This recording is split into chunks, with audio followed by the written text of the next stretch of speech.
Your film is now ready to be shown.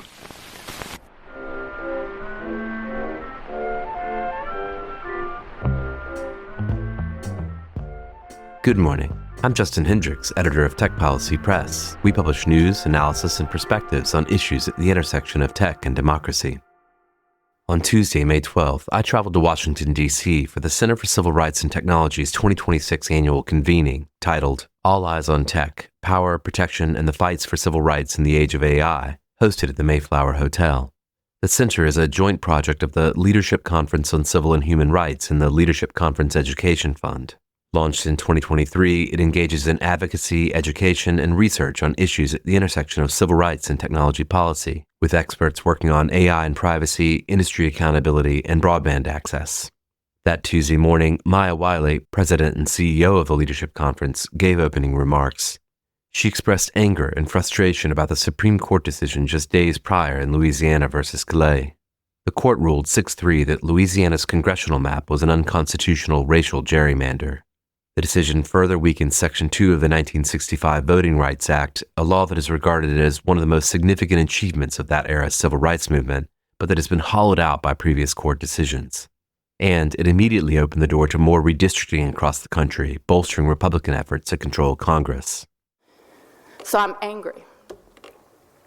And it's not even surprising, right? It's not even a shock. And yet we can be outraged and shocked even when we knew it was coming. Wiley connected her broader concerns on voting rights and democracy to the themes of the event. So why am I starting there in a tech conference? Because ultimately what we're talking about is, do the people get to decide the shape of society? And does everyone in society get the opportunity to then help shape it? Following her introduction, Wiley introduced Dr. Ruha Benjamin, who gave the morning keynote. Dr. Benjamin is the Alexander Stewart 1886 Professor of African American Studies at Princeton University and founding director of the Ida B. Wells Just Data Lab. She's written and edited multiple books, including 2019's Race After Technology, 2022's Viral Justice, and 2024's Imagination, a Manifesto. In her remarks, Dr. Benjamin said that the, quote, conversation about technology and civil rights is part of a much longer freedom struggle, that there's a legacy of freedom fighters who thought critically and creatively about the role of science and technology in advancing or thwarting social liberation. She called on the audience to unlearn the narrative of inevitability around tech and to challenge the dystopian and utopian narratives that both follow techno-deterministic logic. She said the problem is not rooted in, quote, a handful of discriminatory technologies, but rather a fundamentally corrupt ideology of power and governance. We must cultivate, quote, both our critical and our creative capacity to pierce through the illusions swirling around emerging technologies, not only identifying the harms, which is our critical capacity, but also envisioning alternatives. After her remarks, I sat down with her alongside Alejandra Montoya-Boyer, Vice President of the Center for Civil Rights and Technology. Here's the audio from our discussion. Dr. Benjamin is the first voice you'll hear after my question. Good morning. It's great to see so many of you here today, so many friends and Tech Policy Press contributors as well, and my neighbor, Maya Wiley. We are neighbors in Flatbush, Brooklyn. Good to see you. So I normally record my podcast either in a little booth in a co-working space off Flatbush Avenue in Brooklyn, or in my basement, which is not very nice, I must say. So this is a much more palatial environment. I must say the thread count of the sheets is much higher than in my home here at the Mayflower. So this is nice, and I'm really looking forward to this opportunity to speak with you all. I just want to start, though, where you ended, Dr. Benjamin, with this global struggle. The VDEM Institute, which does these measures of democracy around the world, came out with its report on 2025. And it's not a good picture for democracy generally around the world, and not a good picture here. Incredibly steep decline. I think VDEM Institute said that the decline in the health of democracy in the United States occurred at a rate that would be similar to what you'd see in a coup d'etat or some other type of extraordinary phenomenon. They put us back to perhaps where we might have been in 1965, and perhaps per Maya Wiley's framing this morning, we will have fallen even further on that next measure. This is a global phenomenon. Technology is playing a role around the world. It feels almost like there's a sort of race against time right now to perhaps turn the tide, to preserve democracy. Do you have a sense of time in this? How much time we've got before it's difficult to leave your home without a drone overhead?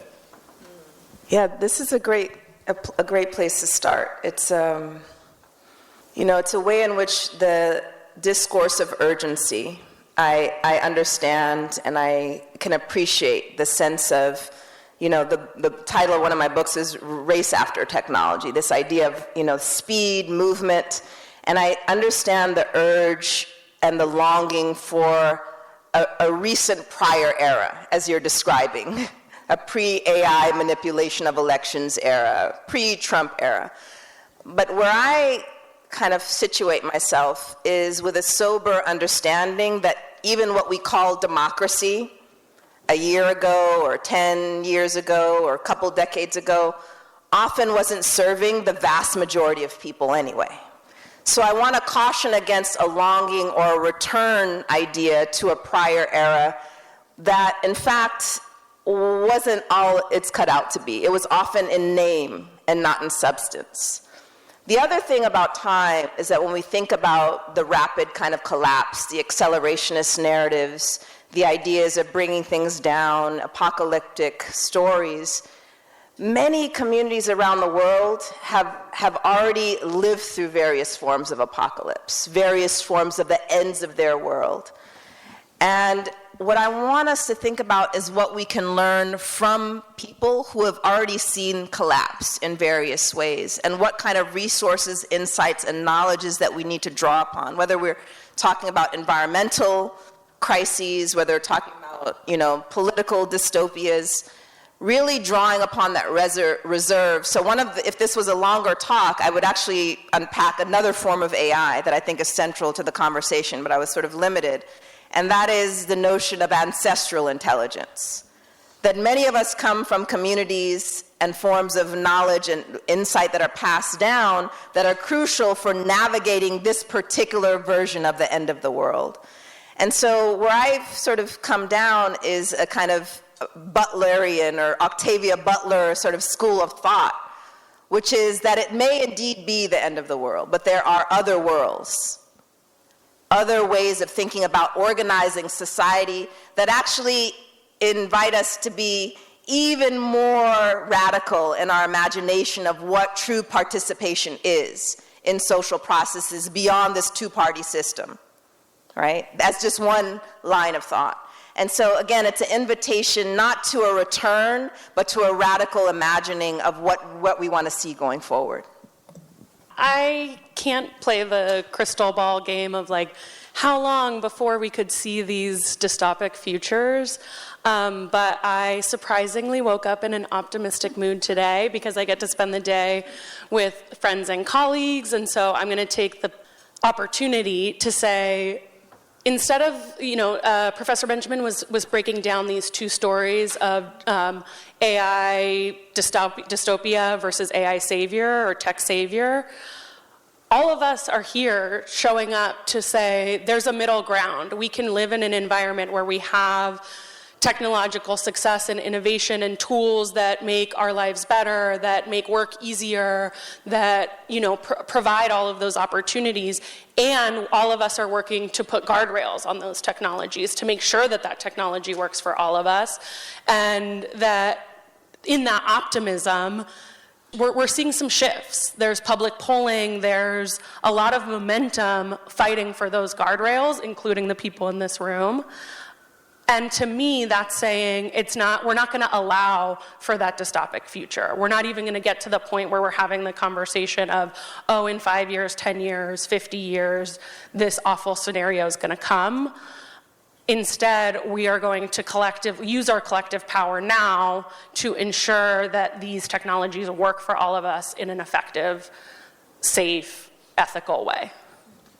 So I want to ask you in particular about the center and how you think about, situating some of these challenges in an actionable, way, a policy agenda.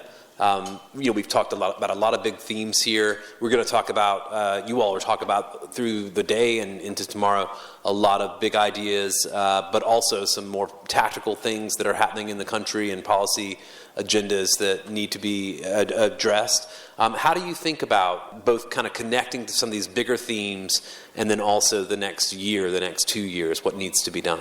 Yeah, I think the critical thing here is that we're seeing a real momentum and agenda around guardrails for AI. It looks different depending on who you're talking to, but that conversation around a federal AI standard has been opened. And, we at the center have a lot of thoughts on making sure that states still have the power to pass legislation as well, that it's not just a federal standard. But what we want looks like, Professor Benjamin gave the AI Civil Rights Act a shout out, which I think a lot of folks here know we've worked really hard on with our colleagues at the Lawyers Committee. But we also have, an opportunity with the Democratic House AI Commission, with Leader Jeffries, and momentum with our, folks on the right that are saying we need to pass guardrails. There is an opportunity to have this conversation around standards. From our perspective, it has to include civil rights protections. It has to make sure that workers are protected. We should put prohibitions on things like domestic mass surveillance, autonomous weapons, which some of the companies have named specifically. And we're having these conversations across our diverse coalition, directly with the tech industry and with policymakers on the Hill as well. Ruha, I don't want to pull you back into the politics, but when you look at the next couple of years, there's huge challenges to achieving that agenda politically. The map's not working out in perhaps the way. Yet you pointed to this groundswell of popular support, the phrases we see popping up on protest signs. Some of you saw the social media clip of the students howling in laughter and recoiling at the graduation speech the other day. There does seem to be a kind of popular sentiment that's, set in at this point about the dangers of artificial intelligence. Do you see the politics of this shifting? Yeah, I'm heartened by specifically, and perhaps we're going to get into this in a bit, but I'll just point to it now in terms of the fights around data centers. Why? Because it's cutting across racial and class lines. We're seeing, rural white communities, urban black communities, and everyone in between, sort of understanding the environmental and the economic costs of this sort of incursion of these, these facilities across the United States. And it's the billions pouring into this directly related to the job loss issues that we're also seeing. I think one headline that came across my feed this morning or yesterday was around AI now costing more than keeping the workers because of all of the money being poured into the data centers. And so part of it is to start to galvanize this in terms of mass movement. I think we have someone from Media Justice here. They put out a really important report recently about fighting data centers in the South with proactive strategies communities can take even before a data center is established. So to me, this is one data point or one line of understanding how these coalitions across, our typical silos are starting to galvanize. We saw the students. And I think, one clue of how important the cultural work is. You all are in the policy world. I see myself as a cultural worker. And that has to do with the values, the assumptions that are the bedrock of then what gives rise to demand for certain kind of policies. And one of the spaces that we see the importance of culture, narrative, values is that these same tech companies that are laying off all of their computer science, engineer, software workers are paying 6 figures for people who do communications, who do media, marketing, so they understand that they need different stories to try to convince us that these are good investments. And so even as they're laying off the tech, they're hiring in the people who can help spin their narratives, which should tell us something about the power of storytelling as part of our larger strategy toolkit, because they're starting to invest more into that as they see what some call the techlash, both among students, among environmental justice communities, and more. Please, Alejandra. Yeah, I was having an interesting conversation that was brought, some tech company brought together a lot of us to talk specifically about data centers. And I think what's really interesting there is it is showcasing so much of a response beyond just what a data center represents in any community, to Professor Benjamin's point. Whether it's in an urban black community, rural white community, it's beyond just that conversation of the data center, the environmental impact, the economic impact. It's a broader question of what do these technologies represent for our society? How do people feel they're able to engage with these technologies? What is their role in representation of these technologies? And so how do we use that momentum and that response to ensure that the technology, the policy, the work that we're doing is representative? Because I think I think we have a lot of conversations in like it has to be this or it has to be that. It's very black and white thinking, where is there an opportunity to have a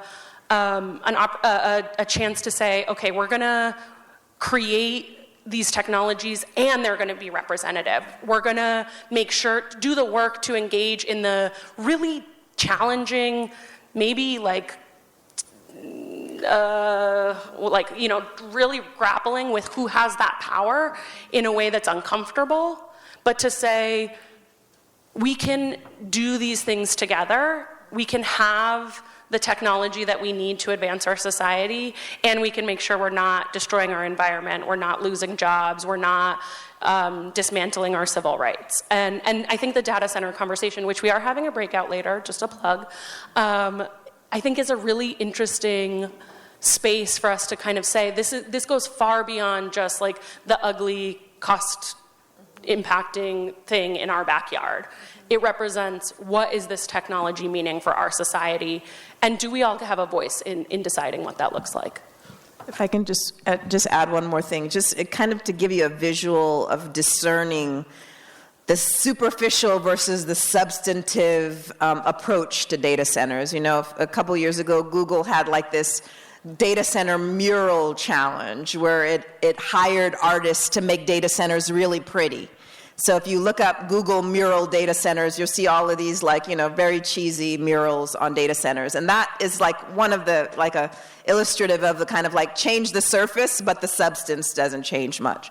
On the other hand, we have alternatives, experiments like a Hawaiian scientist by the name of Keolu Fox and his team that are developing this idea of AI sovereignty and data terrariums rather than these massive energy-hungry centers, much smaller scale data terrariums that are recycling GPUs that are often thrown away after very short turnaround, these, by NVIDIA and others, recycling them. They cost about $10,000 versus the billions of dollars we're seeing. And they're community controlled and owned, have a much lower environmental imprint. And so if you look up computer-friendly, sort of earth-friendly computation, it's a framework that's being used to think exactly about how do we develop these tools in a way that are stewarding them both environmentally, socially, culturally, and that have this more grassroots, community-owned model around them. And so again, the superficial to the substantive alternatives, I think we see a broad spectrum of approaches. You mentioned media justice, and you had a slide that mentioned Take Back Tech. I just attended the Take Back a Tech event that they hosted recently in Atlanta with Mahinte. Someone there said, when you see the data centers being built, it reminds us of what's not being built, which I thought was a fairly powerful idea. I wanted to ask about, where you're seeing the fight specifically, Alejandra, on data centers. There's of course NAACP suing XAI over Colossus and the gas turbines in Memphis, where I was born, South Haven, the Google fight in Bessemer, Meta fight in Louisiana, Stokes County, North Carolina, where it's a fight over data centers built on black farmland.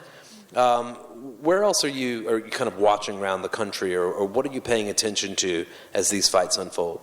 Yeah, I mean, admittedly, I will say the work at the center around data centers, we are a little bit new to, because we're trying to be responsive to our growing coalition around this issue and make sure that we're capturing some pretty diverse perspectives here. So we also work predominantly at the federal level and not state and locally, but we have been tracking through friends and colleagues like Media Justice and others work in the Southwest, in Tucson specifically. There's actually a data center, and there was a fight in response to it, and now, I mean, it was already built in my hometown right outside of Albuquerque, New Mexico.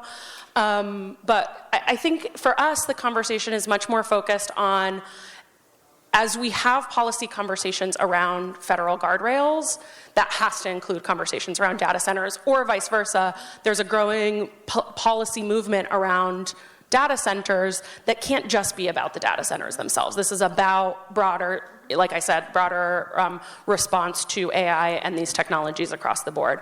So for us, the conversation is not necessarily just about tracking the local response, though we do have representatives here today with us, including from Memphis. We have Keyshawn Pearson and Vice Chair Mike Turner from Loudoun County, which has one of the largest representation of data centers in the country.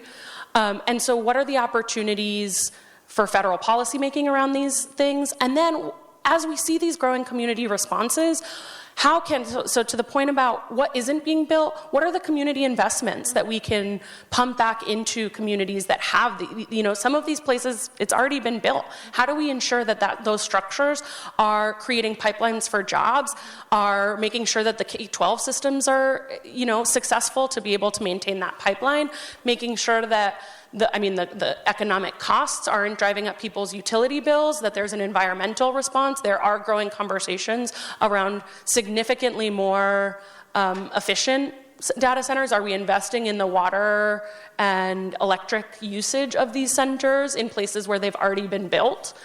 So that the response has to be, we're looking at a spectrum of issues, whether it's anywhere from don't build in my backyard, I don't want this here, from communities, which those communities are the ones that we need to take note from, all the way to this data center already exists. How do we make sure that the communities that are there are benefiting from the financial, economic, and broader opportunities in those places?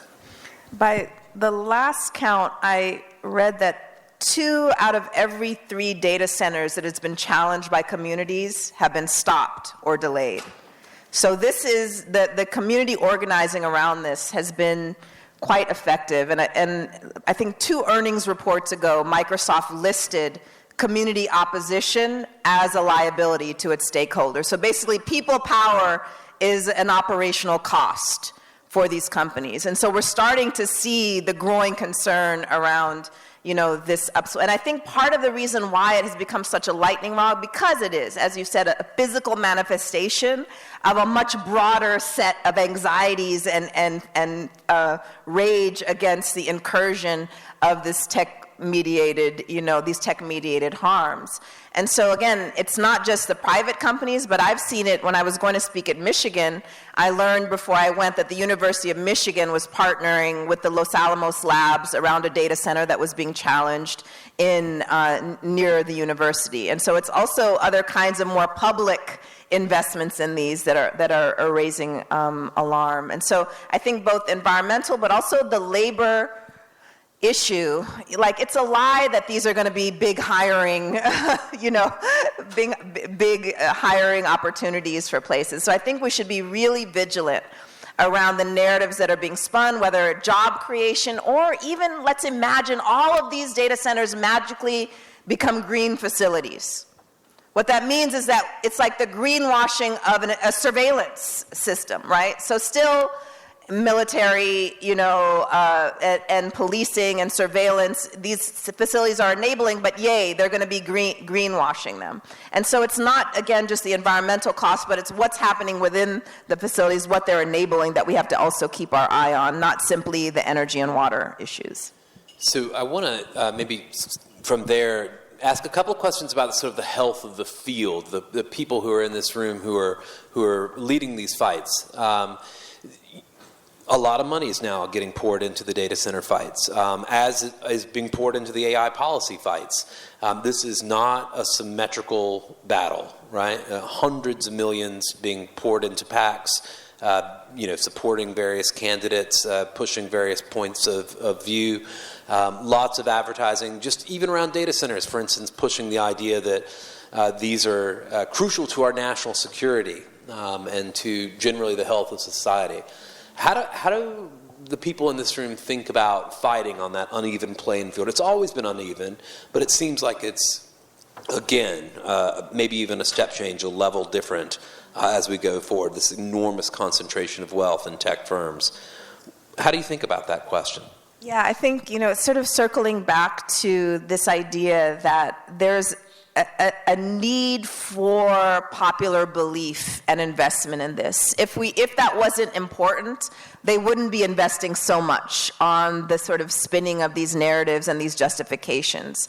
I think one of the crucial sort of starting points in terms of building movement around this is that because it's technology, so many people feel that it's mystified or out of reach, or if they don't have a background in computer science, they can't really wrap their heads around it. And that's part of the intention, is to make people feel not smart enough to engage. And so it's really important for us to pierce through that illusion that, before we can have a conversation or debate or intervene in this, the public needs more digital literacy. Okay, that may be, but the technologists need more social and historical literacy. So the issue of always putting it on what's lacking or deficit on the part of people before they can actually mobilize around this is part of the strategy.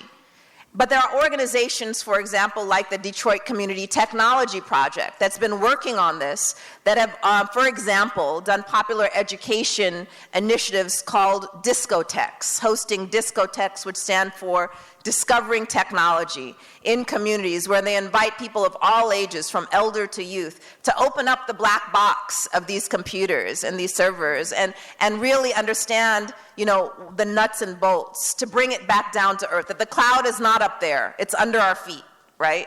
And that is the precursor to then being able to go to the city council and fight against the green light program, the surveillance infrastructure that's being put into the communities. And so understanding the importance of popular education, piercing the mystique around AI and technology, again, the cultural work that's necessary to build the momentum to challenge this at the policy level, in my view, is people power, and it's what they're really scared of. And that's why we see in the earnings reports them starting to, point this out as part of what they have to invest more in. And so we shouldn't give away our power when it comes to this. Yes, resources, but there are other cultural resources that we have within our grasp that we can invest in yesterday that is scary to them, and we need to mobilize around that. Yeah, I'd just add, I think Professor Benjamin mentioned this already about the ancestral intelligence. While, yes, the amount of money and resourcing, and just to Maya's introduction earlier, the widespread and broad attacks that we are facing are all a massively uphill battle, one that feels, especially to us younger folks, I like to include myself in the younger folks crowd. My staff would say otherwise. The fact that we're here feels unsurmountable sometimes, but that ancestral intelligence tells us otherwise. Our familias, our communities, our ancestors have fought against uphill battles for a really long time, for centuries in this country and globally. And so thinking through, again, I said that I woke up optimistic today, which is rare in Washington, D.C. for me. We can build collective power. We are. It's not we can. We are. There is momentum. We are seeing shifts. polling shows us that. The response to data centers, the response to the state moratorium last year, there are so many different things that can show us that we are building collective power, and it gets, it's like 1 step forward, 10 step back sometimes, but it doesn't mean that we're not going to show up and we're going to, do this work, put in the time. And we do have champions in our policymakers. We have champions and friends in the tech companies. We have people that are with us across these sectors that make it a little bit easier, a little bit like that hill or that mountain looks a little bit more like a hill some days. And so I think it's, investing in ourselves and in that collective power through ancestral intelligence and other spaces that allow for that optimism. And as cheesy as it is, I'm going to lean on that. So there are so many new applications of artificial intelligence across the government. If you look at the federal AI use case inventory that OMB just put out for 2025, and just hundreds and hundreds of new applications. Some of them mundane, people using ChatGPT for office tasks and that sort of thing.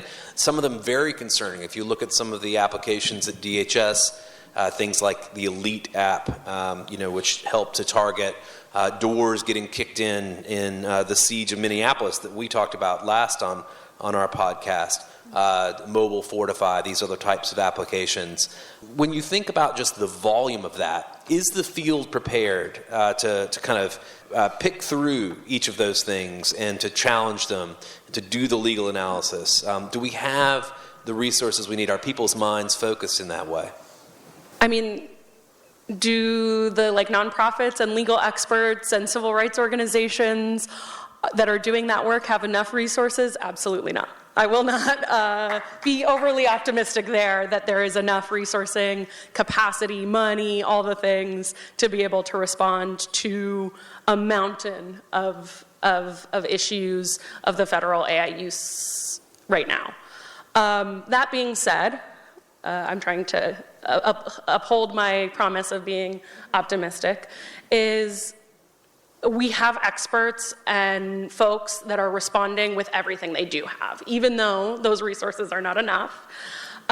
People in this room, people that couldn't make it because they're probably analyzing all of the different tools as is, we have answers. I think the challenge isn't what do we do about Mobile Fortify or all of these surveillance technologies that the government is procuring or building, some of which are maybe not even legal uses, depending on who you talk to.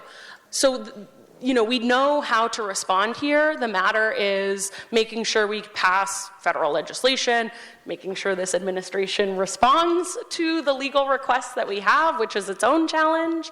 Prohibiting the building and creation of some of these technologies. I think it says something when a massive tech company says, no, we will not allow you to use our technology for mass domestic surveillance. So there are strategies that are working in response to what this administration is doing. But we are spread thin. We are under-resourced. We do not have the staff capacity that this administration or other places have. So I think we need to be able to ask the questions of what is it that we need from philanthropy, from our funders, from the broader ecosystem to be able to effectively respond and counter some of the challenges that we're facing. And I would say in terms of longer term strategy, I think it's really important not to focus on the individual technologies and trying to tweak them and make them a little less harmful, a little more fair, and to step back, as you said, and think about the production process to begin with. In the same way that we don't just, have drugs, floating through and let's see what harm gets done and then try to tweak them as they're in the population. We have to longer term have a much more robust set of protections before our children, for example, are being experimented upon with all of these ed tech systems that are being rolled out. I saw one colleague whose kids were in public schools in Texas, and the whole school decided it was going to become an AI school. And so she went to visit it and saw that basically the kids were sitting behind screens for the vast majority of their day. And so she started to tour other schools hoping to find an alternative, and saw the one after another that this was the case. I don't know if you guys followed that in New York, they just stopped this process from happening through groundswell, that again, the marketing of we're going to become an AI school. And so these individual fights are important, and I don't want to minimize them, whether around a particular technology or schools, but we need a longer term game plan that is not about sort of trying to play whack-a-mole with these problems, but is really thinking proactively about the systems in place before things actually roll out. I want to give you an opportunity, Alejandra, to maybe preview some of this thinking around the racial wealth gap. I know you're going to talk about this a little later today.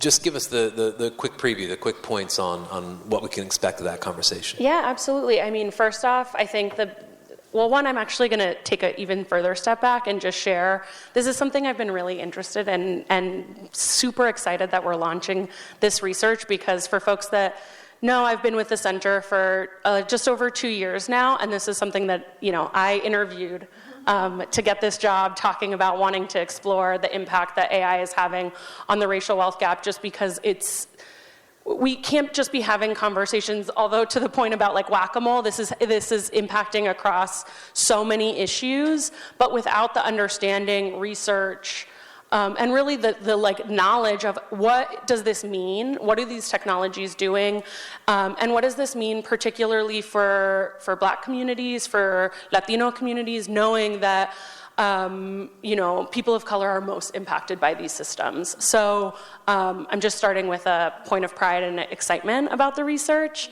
The long and short of it is, without guardrails, AI is going to and is already exacerbating the racial wealth gap, particularly for Black communities, but across basically every community of color, we're going to see that type of exacerbation. Again, with the optimism in mind, there are things that we can do, whether it's the federal guardrails and legislation that I've talked about, but we also, our research includes what can tech companies, what can landlords and employers and all of the different kind of sector breakdown, what can they do? Things as small as like what types of tenant screening technologies are people using, to as large as passing federal legislation. So we have a really extensive body of research that's really showcasing across housing, employment, and financial services, banking and financial services. What does it mean for these tools to be developed and deployed in these systems? And what are the opportunities both to make sure that those technologies aren't exacerbating the racial wealth gap, but also what are opportunities to use technology to further economic opportunity? How can we make sure people have access to jobs, that understand the systems and tools to, there's one opportunity that appraisal systems in housing, which have long-standing discriminatory impacts, particularly in Black communities. Some of the tech tools, the AI-driven technologies that are being used are actually mitigating that. They are more successful at appraising homes in Black communities than, or less biased, which is more successful in my mind. Others might disagree. But so we can create tools that are actually helping to minimize the racial discrimination that we see in these systems. And if I could give just two examples, again, remember I talked about, the critical and the creative capacity. And so thinking about guardrails is about creating protections and regulations about technologies other people have created that we identify harms within. And then we need investment in creating our own community-owned and imagined types of technologies that don't need guardrails because they have don't need the same kinds of guardrails because they have different types of values encoded into them. And so one initiative that's been taking shape over the last few years, again, the tenant screening brought this to mind, is around the anti-eviction mapping project, which is about creating technologies that housing justice advocates can use to identify landlords that are breaking the law, right? And so it shifts the lens, rather than pointing in the direction of tenants, it's pointing the digital data collection lens in the direction of developers and landlords. And so the different kind of power dynamics encoded. Another is a more satirical project, but it brings to light some of the dimensions around predictive policing and technologies used by police. And that's called the White Collar Crime Early Warning System. So it's actually an app that you can download on your phone before you leave today, so that when you go to a new city, you can see where white collar crimes are likely occurring, so you can have more vigilance and awareness when you enter those neighborhoods. So again, it's pointing out the power and racialized dimensions about so many of these technologies. Often these tools are being used already, pointing in the direction of racialized individuals and communities, so predicting so-called street crime. But what about crimes of capitalism, talking about the racial wealth gap? We never develop or we're not investing in technologies that are pointing in the direction of power. And I think that's another way of thinking about how do we bring to life technologies that are in service to our communities, that are pointing out the people who are creating the risk, not the people who are so-called risky in many of these contexts. I assume if you find us on that map right now, we're sitting under the big red blob. I'm sure we are. Please be vigilant today. Be careful. I want to maybe just finish up by asking you both a few more examples. You mentioned the stars. Who are the stars that you see in the darkness right now? The premise of this panel is kind of what keeps you up at night, but I suppose I want to give you both just a chance to talk about who is nourishing you, who's bringing you comfort, who's doing the work, who's making a difference. You've mentioned a couple of good project examples, but Alejandra, are there other shout-outs that you'd like to make? We have a list. It's on our website. It's our 240 plus coalition member organizations that all bring are doing things, whether out in the tech ecosystem or not, that are all giving me hope and life. The Center for Civil Rights and Technology is staffed by 6 fantastic people. But I also think one of the things that we had talked about was kind of the cultural leaders in our space, writers, musicians, movies. I think those are the types of things that I look to. I think anyone that knows me knows I'm a big reader. I like to write about it and post about it, even using tech tools that I complain about in my day job.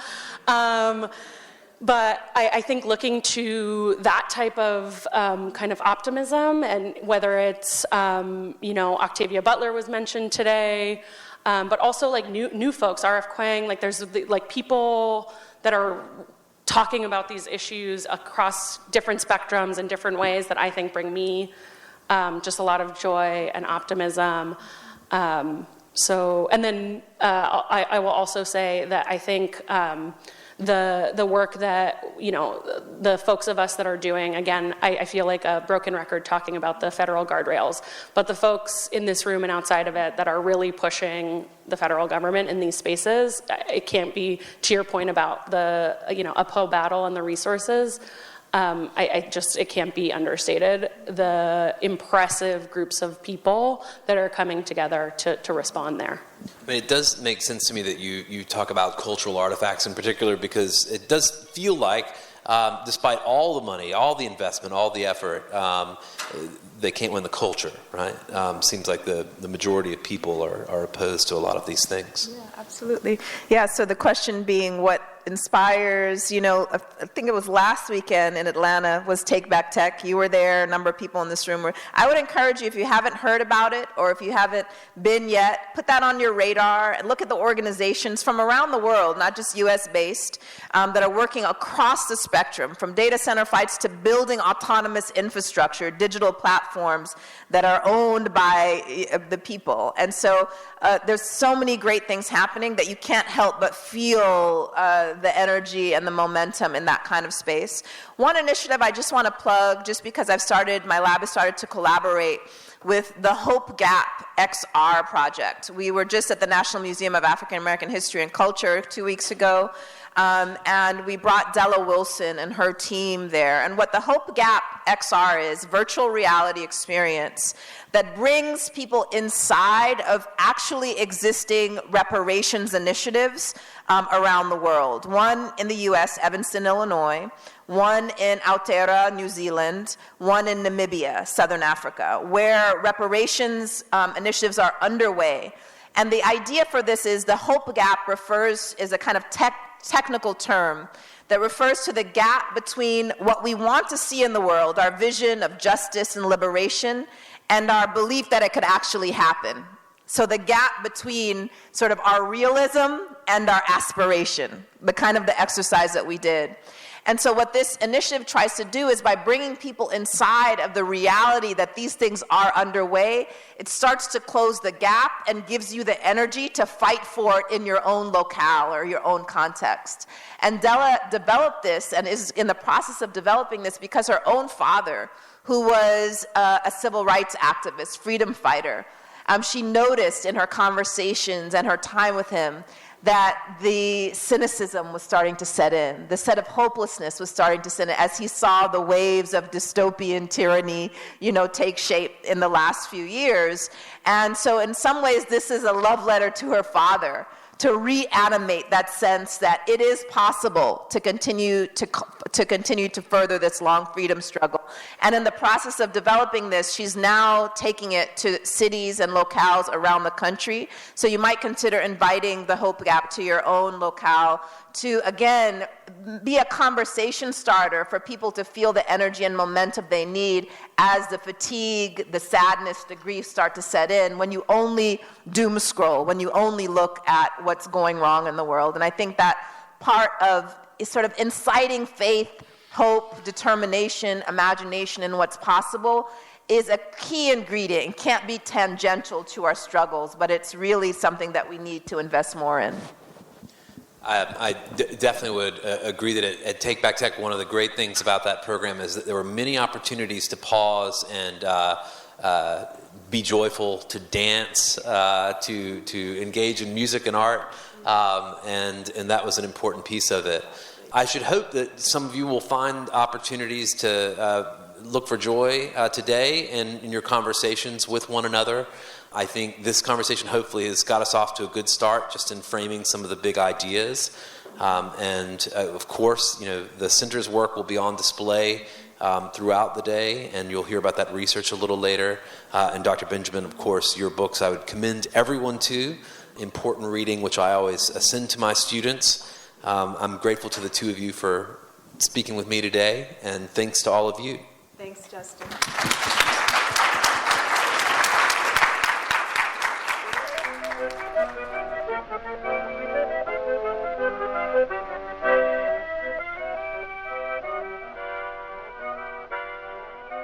That's it for this episode. I hope you'll send your feedback. You can write to me at justin@techpolicy.press. Thanks to the Leadership Conference on Civil and Human Rights and the Center for Civil Rights and Technology. Thanks to my co-founder, Brian Jones. And thank you for listening.